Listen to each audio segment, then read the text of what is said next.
आपसे एक ऐसी औरत की बात करने आई हूँ जो एक जिस्म फरोश है और उसको भारत का चौथा सबसे बड़ा पुरस्कार पद्मश्री से सम्मानित करा जाता है। आज मैं आपसे बात करने आई हूँ कंगना रनौत की, जो एक डिजिटल तवायफ है। और ये कोई ढकी छुपी बात नहीं है कि अगर कंगना का आप इतिहास खंगालते हैं तो वो एक ऐसी नशेड़ी गंजेड़ी, एक ऐसी डायन औरत है कि डायन के बारे में भी मशहूर होता है कि वो 7 घर छोड़कर मुंह मारती है, लेकिन ये एक ऐसी डायन औरत है जिसने इसको अपने घर में पनाह दी। ये डायन उसको ही डस गई। ये इतनी नशेड़ी गंजेड़ी थी कि इसके घर वालों ने इसको लात मार कर निकाल दिया। महाराष्ट्र ने इसको अपनी आगोश में लेके एक हीरोइन बनाया। वहां से इसने बर्बादियां लगानी शुरू करी, क्योंकि ये खसलत की एक तवायफ थी, डिजिटल तवायफ थी।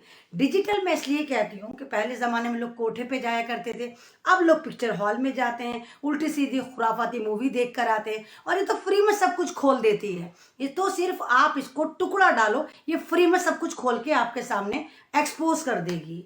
अब ये डिजिटल तवायफ जब बॉम्बे जाती है तो ये आपको पता, नेपोटिज्म तो इसके साथ होता नहीं है। नेपोटिज्म यानी इसके बाप दादा ने कभी फिल्मों की शक्ल नहीं देखी थी। अब ये अपना खुराफाती डिजिटल तवायफ वाला दिमाग लगाती है कि मैं क्या करूं। अब ये लोगों के साथ सोना शुरू करती है। डरिए मत, ये आपके साथ नहीं सोती, ये उन लोगों के साथ सोना शुरू करती है जिससे इनको फायदा हो।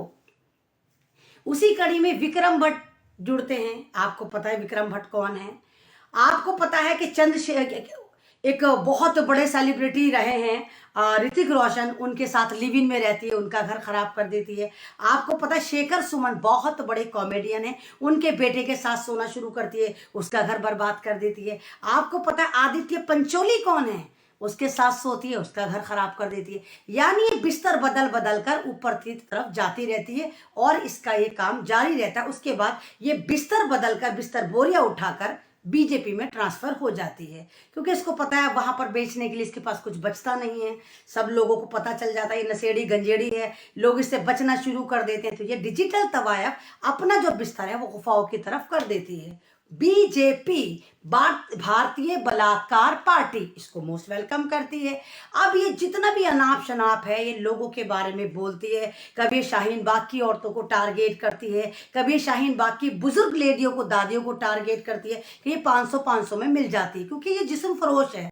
तो जिस्म फरोश जो है वो उसी कंक्लूजन निकालेगा ना, जैसे अंधा जो होता है सब उसको अंधे लगते हैं, नकटे को सब नकटे लगते हैं, बदकार को सब बदकार लगते हैं, इंटेलिजेंट को सब इंटेलिजेंट लगते हैं। तो इस डिजिटल तवायफ को लगता है कि जितने भी शाहीन बाग में मौजूद दादियां बैठी थी, लेडीज बैठी थी, सब मेरी तरह तवायफ हैं। उनके रेट लगा रही थी 100 रुपए, 500 रुपए। उसके बाद ये यही नहीं थमी, फिर मेरे किसान, मेरे भारत के अन्नदाता आकर बैठते हैं, उनकी दादियों को कहती है ये तो एक्सपायरी डेट की, ये 100 रुपए वाली हैं। यानी ये तवायफ इतनी बड़ी थी, इतनी बड़ी तवायफ थी, इतनी बड़ी डायन थी। इसने ये नहीं सोचा कि तेरे जो स्टेटमेंट है ये पूरी दुनिया देख रही है कि देखो भारत की एक डिजिटल तवायफ, जिसको लोग वहां पर एक्टर कहते हैं, देखो अपने भारत को कैसे बदनाम कर रही है। उसके बाद इसने महाराष्ट्र की सरकार को ऑक्युपाइड पाकिस्तान कह दिया कि तो पाकिस्तानी है, क्योंकि वहां पर भी इसने इलीगल चक्कर चला रखे थे, कब्जे कर रखे थे। इसके जो घर बने हुए थे वो इलीगल बने हुए थे, ऑफिस जो थे वो कब्जाए हुए थे। अब क्योंकि ये बीजेपी की पालतू रखेल बन चुकी है। हाँ मैं बिल्कुल, मुझे पता है आप लोग कहेंगे ऐमन जी आपके मुंह से ये शब्द अच्छे नहीं लगते हैं, तो आप क्योंकि एक मुस्लिम समाज की इज्जतदार लड़की हैं या लेडी हैं या एक लीडर बन रही हैं, तो प्लीज आप ये वाला शब्द मत बोला करें। बिल्कुल सही कहा, लेकिन जो जिस कैटेगरी में आएगा हम उसको उसी कैटेगरी में फिट करेंगे, क्योंकि ये एक रखेल टाइप का रोल प्ले करती है। और बीजेपी में ये खास कर अपने आप को परोसे जा रही है, बस किसी भी तरह मुझे कुछ मिल जाए। कुछ मिला नहीं मिला, Z+ सिक्योरिटी मिली जब इसने किसानों को गालियां दी। आप सवाल करिए, तू तो डिजिटल तवायफ है, तुझे सिक्योरिटी की क्या जरूरत? तेरे पास तो ऑलरेडी बाउंसर होते हैं, तेरे पास ऑलरेडी गार्ड होते हैं। लेकिन नहीं, इसको हराम की खाने की आदत है। इसको पता है जो पब्लिक का पैसा है वो किस तरह मैं नोच नोच के अपने ऊपर लगाऊं। अब बीजेपी ने सोचा कि हमारे यहाँ तो कोई पॉलिटिकल नेता पैदा नहीं हुआ, ढंग का पॉलिटिकल नेता, हमारे यहाँ कोई फ्रीडम फाइटर पैदा नहीं हुआ। तो आप देखिए कि आरएसएस का जो 95 साल से मिशन है वो यही चल रहा है कि भारत को किस तरह बर्बाद करा जाए। आप आरएसएस का 95 साल का अगर इतिहास खंगालते हैं, खुदा की कसम आपको एक सिंगल बाल वफादारी का नहीं मिलेगा, कि कोई एक ऐसा रुआ भी नहीं दिखा सकते कि जो आरएसएस का रुआ हो, इनके कार्यकर्ताओं का रुआ हो, इनके मानने वालों का रुआ हो, एक बार मिसाल जिसने देश हित में काम करा हो, भारत की आजादी में काम करा हो। आपको मालूम होगा आरएसएस के कौन थे, स्थापक कौन थे? नाथूराम गॉडसे को मानने वाले थे, सावरकर उसको स्थापित करने वाले थे। तो ये वो देशद्रोही थे जिन्होंने सबसे ज्यादा दलितों पर जुल्म करा, जिन्होंने सबसे ज्यादा फ्रीडम फाइटर पर जुल्म करा। और तो और अगर आपको पता, भारत का पहला डिजिटल आतंकवादी, आप डिजिटल कहेंगे भाई, आप डिजिटल पे ही देखते हैं आप। नाथूराम गॉडसे कौन था? आरएसएस का मानने वाला था। और आप देखिए नाथूराम गॉडसे की ये लोग पूजा करते हैं। तो इनका एक प्लान चल रहा है कि किसी भी तरह भारत के स्वतंत्र सेनानियों को खत्म कर दिया जाए, क्योंकि वो इनमें से नहीं थे, इन्होंने भारत को आजादी नहीं दिलवाई थी। तो हल्के हल्के ये अंदर खाना उस पर काम कर रहे हैं। और ये जो डिजिटल तवायफ है, कंगना रनौत या कंगना घिनौत जो है इसमें अहम रोल अदा कर रही है।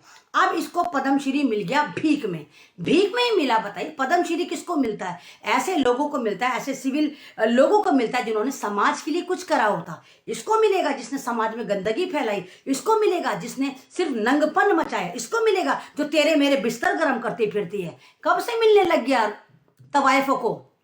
अब उसको मिल गया। अब कहते हैं ना, ओछे को मिला तीतर, बाहर बांधू के भीतर। अब कंगना को जब ये वाला अवार्ड मिला तो वो तो पागल हो गई, आपे से बाहर हो गई, मेंटल हो गई, सटिया गई। हाय मुझे इतना बड़ा अवार्ड मिल गया, वो भी एक तवायफ को इतना बड़ा अवार्ड मिल गया। अब वो एक पूरा का पूरा मुजरा खाना सजाती है, जहां पर आप देखो टाइम्स नाउ वाले आते हैं और उसके मुजरे सुनने के लिए बाकायदा पब्लिक को बुलाया जाता है, 200 रुपए देके, 100 रुपए देके। अब ये भौंकने वाली कुतिया डिजिटल तवायफ वहां बैठ के भोंकती है कि सही मायने में भारत जो है वो सन 2014 में आजाद हुआ। उससे पहले तो गांधी ने भीख में आपको सन 47 में आजादी दी थी। कमाल की बात यह है कि तमाम ताली गैंग, तमाम डिजिटल तवायफों का गैंग तालियां बजा बजा कर हंसता है। आप मत हंसिए, इनका काम यही है, ये इनका एजेंडा है कि किसी भी तरह हमारे स्वतंत्र सेनानियों को गालियां दी जाए।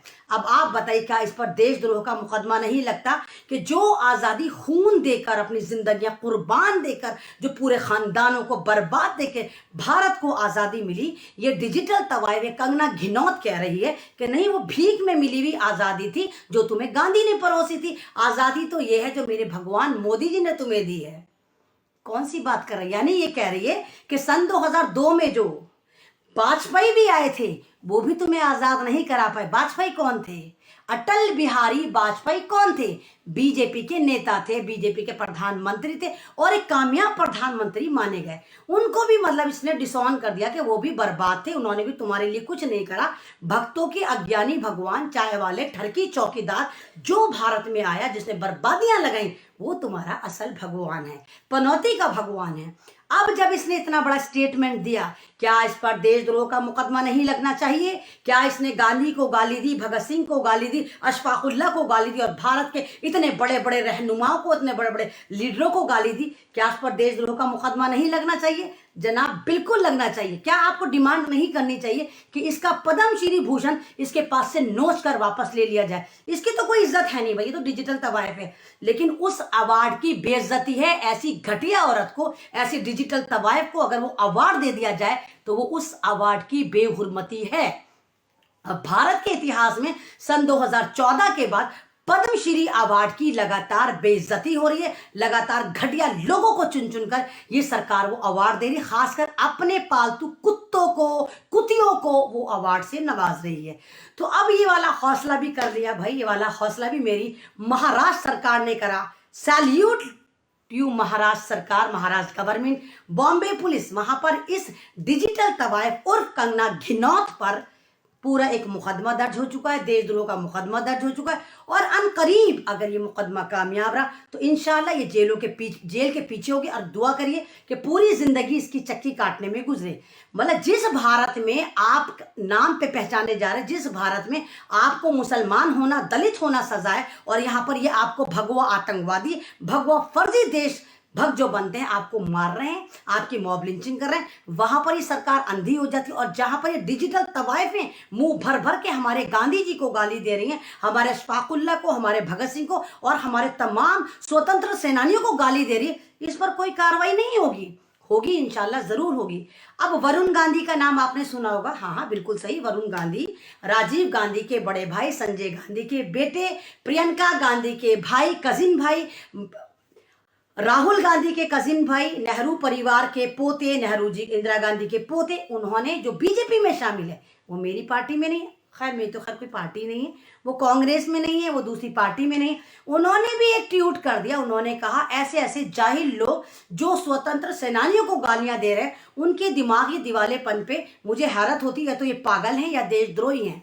कंगना रनौत और इसकी बहन जो हर वक्त पहले ट्विटर पे चिपकी रहती थी, ट्विटर इनका बैन हो गया, अभी इंस्टा पर लटकी रहती है। इंस्टा पर इन्होंने राहुल को भी गाली दे दी, कहा जल भग, हाँ फर्जी, हाँ भीख में मिली आजादी, हाँ ये मतलब इस तरह के ये लोग हैं, ऐसे घर से फारिग। ये वो मॉडर्न तवाइफें हैं जो सिर्फ गंद फैलाती हैं, भारत को संविधान को गालियां देती हैं, भारत की इंसानियत को गालियां देती हैं, भारत के लोगों को बदनाम करती हैं, भारत के एकता को बदनाम करती हैं। तो कंगना रनौत, भीख में तुझे पद्मश्री मिला है, वो भी इसलिए मिला है क्योंकि तू एक डिजिटल तवायफ है।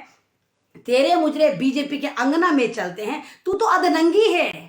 तू जैसे अधनंगी नहीं बल्कि पूरी ही नंगी, 2 पीस में तू फिर के समाज को खराब करती है। जैसे तेरे जिस्म पे एक कपड़ा नहीं, ऐसे तेरे दिमाग में भी 1% सोच नहीं है, अच्छी इंसानियत नहीं है। ना तू एक अच्छी औरत है, ना तू एक अच्छी नागरिक है, ना तू एक अच्छी भारतीय है, ना तू एक अच्छी भारत की एक्ट्रेस है, कुछ भी नहीं है। तू 0/0 है। तू एक नशेड़ी, गंजेड़ी, आवारा तवायफ, कंगना घिनौत है। तुझे देख के सिर्फ थूकने को मन करता है कि भारत में तेरे जैसे गद्दार किस माँ ने पैदा करे। कौन सी वो जाहिल औरत थी, कैसी वो घटिया औरत थी जिसने तेरी जैसी औरत को जना और जो भारत का नाम खराब कर रही है, पूरी दुनिया में हमारा मजाक उड़ा रही है।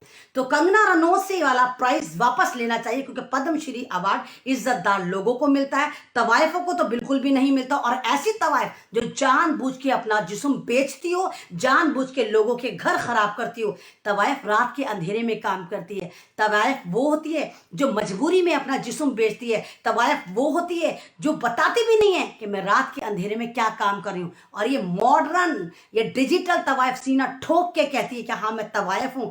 फर्जी झांसी की रानी लकड़ी के घोड़े पर बैठ के टिक टिक करके फिल्मों में काम करके अपने आप को असली झांसी की रानी समझती है। तू सिर्फ एक गंदगी है, तू भारत में एक ऐसी गंदगी है, तू महिलाओं के नाम पे एक ऐसा तमाचा है कि तेरी वजह से भारत की महिलाएं हमेशा शर्मसार भी रहेंगी और हमेशा शक के दायरे में भी रहेंगी, क्योंकि तू गलती से एक महिला लगती है लेकिन तू महिला है नहीं।